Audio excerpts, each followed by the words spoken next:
ఒక్కసారి కొమ్మూరి గోల్డ్ కి కాల్ చేయండి. తాకట్లో ఉన్న మీ బంగారాన్ని విడిపించి మార్కెట్ ప్రైస్ కి వాళ్ళు కొనుక్కుని మిగతా డబ్బులు మీకు ఇచ్చేస్తారు. హలో అండి, అందరికీ నమస్కారం. నేను మీ కట్టా కార్తీక్. ఆంధ్రప్రదేశ్ డిప్యూటీ సీఎం పవన్ కళ్యాణ్ మరొకసారి తన దాన గుణాన్ని చాటుకున్నారు.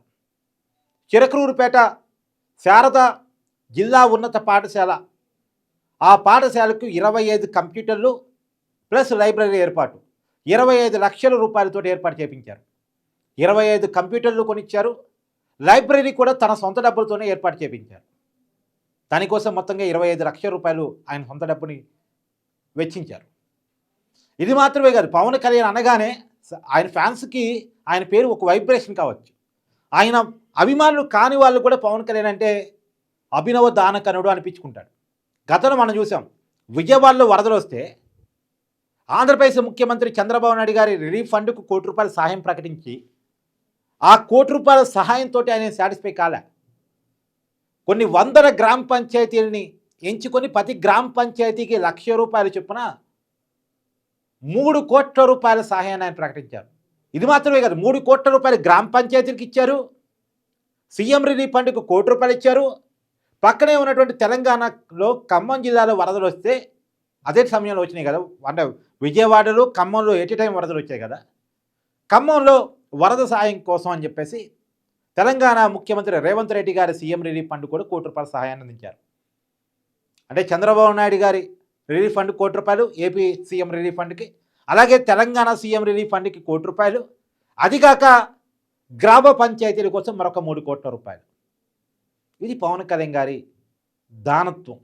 ఇప్పుడు మనం చిరకలూరుపేటలో శారదా జిల్లా ఉన్నత పాఠశాల విద్యార్థులకు ఆయన 25 లక్షల సాయంతో కంప్యూటర్లు, లైబ్రరీ ఏర్పాటు చేయించారు. కొన్ని రోజుల క్రితం, ఈ వారంలోనే, అది కూడా క్రికెటర్లు, మహిళా క్రికెటర్ల కోసం 84 లక్షల రూపాయలు, 84 లక్షల రూపాయలు ఆయన ఆర్థిక సహాయాన్ని ఇచ్చారు. ఇవాళేమో స్కూల్కి 25 లక్షలు. గతంలో వరదలు వచ్చినప్పుడు ఏపీకి ₹1 కోటి, మళ్ళీ తెలంగాణకి ₹1 కోటి, మొత్తం ₹2 కోట్ల. తర్వాత ₹3 కోట్ల ఏపీ గ్రామ పంచాయతీల కోసం ఖర్చు పెట్టారు. తర్వాత ఈ మధ్య కాలంలోనే మళ్ళా ఇక్కడ విద్యార్థుల కోసం 84, అంటే క్రికెటర్ల, మహిళా క్రికెటర్ల కోసం 84 లక్షల రూపాయలు సొంత డబ్బుల్ని సాయం చేసి ఇచ్చారు కదా.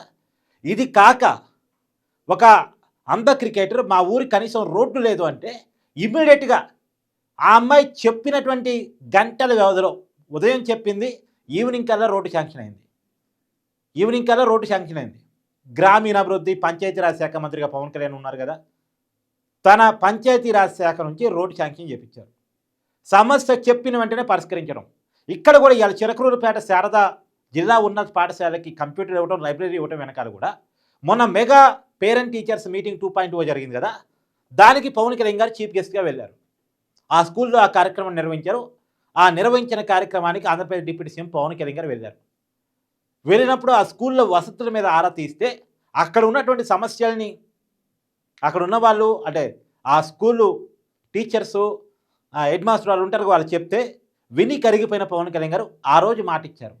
ఆ మాట ఇచ్చిన వారం రోజుల్లో సొంత డబ్బులు పెట్టి కంప్యూటర్లు కొనివ్వడం, లైబ్రరీ ఏర్పాటు చేయడం చేయించారు. ఈ వారం రోజుల సమయం కూడా లైబ్రరీ ఏర్పాటు చేయడానికి, కంప్యూటర్ కొనడానికి పట్టిన సమయంగా మనం చూడాలి. అంటే ఇమ్మీడియట్గా ఒక హామీ ఇస్తే దాన్ని నిలబెట్టుకోవాలి అనే తాపత్రయం, ఒక సమస్య వింటే వెంటనే పరిష్కరించాలి అనే తాపత్రయం, సొంత డబ్బులు కూడా ఇవ్వటానికి వెనకాడని మానవత్వం. పవన్ కళ్యాణ్ గారు నమ్మే సిద్ధాంతం ఏంటంటే, సంపాదించుకుని ఏం చేస్తాం, వేల కోట్లు, 100 కోట్లు వెనకేసుకొచ్చి చనిపోయిన తర్వాత బాడీ వేసుకొని తగలబెట్టుకుంటామా? మనం ఉన్నంతలో మనం సంపాదించే దాంట్లో మామూలుగా పావుల సాయం చేయమని చెప్తారు, కానీ 30 సాయం చేసే మనిషి పవన్ కళ్యాణ్. చాలామంది ఒక పావులన్నా సాయం చేయమని అడుగుతారు, కానీ సంపాదించుకున్నదంటే 30 సహాయం చేసే వ్యక్తి పవన్ కళ్యాణ్. ఇవాళ ఏదో పదవి ఉంది డిప్యూటీ సీఎం అని కాదు, ఏ పదవి లేని రోజు 2 ఎమ్మెల్యే సీట్లలో పవన్ కళ్యాణ్ ఓడిపోయిన రోజు కూడా కౌలు రైతుల కోసం ₹1,00,00,000 ఖర్చు పెట్టినటువంటి వ్యక్తి పవన్ కళ్యాణ్. వైసీపీ అధికారంలో ఉంది, పవన్ కళ్యాణ్ కనీసం ఎమ్మెల్యే కూడా కాదు, రాజకీయాల్లో జనసేన క్లిక్ అవుతో లేదో తెలీదు. కౌలు రైతులు ఆ రోజు ఇబ్బంది పడతా ఉంటే ఉమ్మడి గుంటూరు జిల్లాలో కౌలు రైతుల్ని పలకరించడానికి వెళ్ళి సాయం చేసి సొంత డబ్బులు ఇచ్చినటువంటి వ్యక్తి, పిల్లలకు దాచుకున్న డిపాజిట్ డబ్బులు తీసి ఇచ్చిన వ్యక్తి పవన్ కళ్యాణ్. సొంత నియోజకవర్గం పిఠాపురంలో మొన్న పండక్కి అందరికీ చీరలు పంపిణీ చేశారు పవన్ కళ్యాణ్ గారు.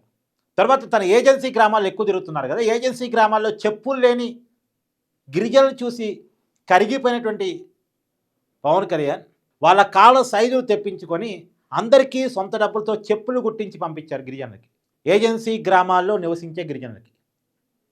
అంటే ఒక సమస్యని పవన్ కళ్యాణ్ గారు చూస్తే వెంటనే ఎలా షార్ట్అవుట్ చేస్తారు, ఒక సమస్య పట్ల పవన్ కళ్యాణ్ గారు ఎలా స్పందిస్తారు అని చెప్పడానికి ఇవన్నీ ఉదాహరణలు. కేవలం బోర్డు మీద రాసిన ఈ పాయింట్స్ మాత్రమే కాదు, ఇందాక నేను చెప్పిన కౌలు రైతులకి పిల్లల డిపాజిట్ డబ్బులు తీసి మరీ సాయం చేయడం కావచ్చు, తర్వాత అతను పోయిన ఏజెన్సీ గ్రామాలకి చెప్పులు లేని ఆదివాసీలకి గిరిజనులకి చెప్పులు కుట్టించి ఇచ్చిన విషయం కావచ్చు, పిఠాపురంలో సామాన్య మహిళలకి చీరల పంపిణీ కావచ్చు. అనే పవన్ కళ్యాణ్ గారి దాన గుణం ఇది మనం క్లియర్గా మనం అర్థం చేసుకోవాలి. ఖచ్చితంగా పవన్ కళ్యాణ్ ఇలాంటి వ్యక్తులు ఈ రోజుల్లో తక్కువ అండి, అరుదుగా. పదవి వచ్చిందా ఎంత సంపాదించుకుందాం, అధికారం వచ్చిందా ఎంత వెనకేసుకుందాం, దేంట్లో స్కామ్ చేద్దాం, ఏ స్కీమ్ని మనకు అనుకూలంగా మార్చుకుందాం, ఇది కదా నాయకులు చూసేది. ఈ జనరేషన్లో కార్పొరేట్ అయితే చాలు ఎంత వెనకేసుకుందాం అనుకునే రోజులు కదా. ఎమ్మెల్యేలుగా ఎంపీలుగా ఎందుకు రాజకీయాల్లో వస్తున్నారు, పోటీ చేస్తున్నారు, పదవులు ఎందుకు వాళ్ళకంటే సంపాదించుకోవడానికి అనుకునేటువంటి పరిస్థితులు మనం చూస్తున్నాం కదా. చివరికి ప్రజలు నాయకులతో రాజీపడి తింటే తిన్నాళ్ళే, అందరు నాయకులు తినేవాళ్ళు అయ్యారు, తినేదాంట్లో మాకు కొద్దిగా పెడితే చాలని ప్రజలు రాజీ పడ్డారు. నాయకుడు తినేకాడ రాజీ పడలా, అడ్డగోలుగా తినేస్తున్నారు, వాడు ఎక్కువ ఒకటి తక్కువ అంతే. చివరికి నాయకుల అవినీతిని ఆపలేక ప్రజలు అవినీతితో రాజీపడి అవినీతి చేస్తే చేశారే కానీ మాకేదైనా స్కీము, మాకేదన్నా మంచి పనో చేయండి అనుకునే కాడికి ప్రజలు దిగజారారు.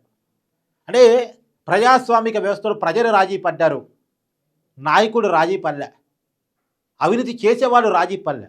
కానీ రూపాయి అవినీతి మరక లేకుండా, ఇంతవరకు ఆరోపణ లేకుండా పవన్ కళ్యాణ్ వ్యతిరేకించే వాళ్ళు కూడా పవన్ కళ్యాణ్ రాజకీయ వ్యూహాల మీద ఏమన్నా విమర్శలు చేస్తారేమో కానీ, పవన్ కళ్యాణ్ రాజకీయ వ్యూహాల మీద ఏమన్నా క్వశ్చన్ చేస్తారేమో కానీ, పవన్ కళ్యాణ్ పలానా అవినీతి చేశాడని ఎవరూ ఆరోపించలేని పరిస్థితుల్లో తన శాఖలు నడిపించుకుంటూ, నిజాయితీగా నిబద్ధతతో నడిపించుకుంటూ తన సొంత డబ్బులు తీసి దానాన్ని చేస్తున్నటువంటి వ్యక్తిగా మనం ఇక్కడ పవన్ కళ్యాణ్ చూడాలి. నిజానికి శబాస్ ఆంధ్రప్రదేశ్ డిప్యూటీ సీఎం అనిపించుకునేలా ఆయన పనితీరు ఉండటం కావచ్చు, వ్యక్తిగతంగాను మంత్రిగాను. సో పవన్ కళ్యాణ్ చేస్తున్న ఈ సహాయక కార్యక్రమాల మీద మీ అభిప్రాయాన్ని కామెంట్ రూపంలో తెలియజేయండి. Thank you.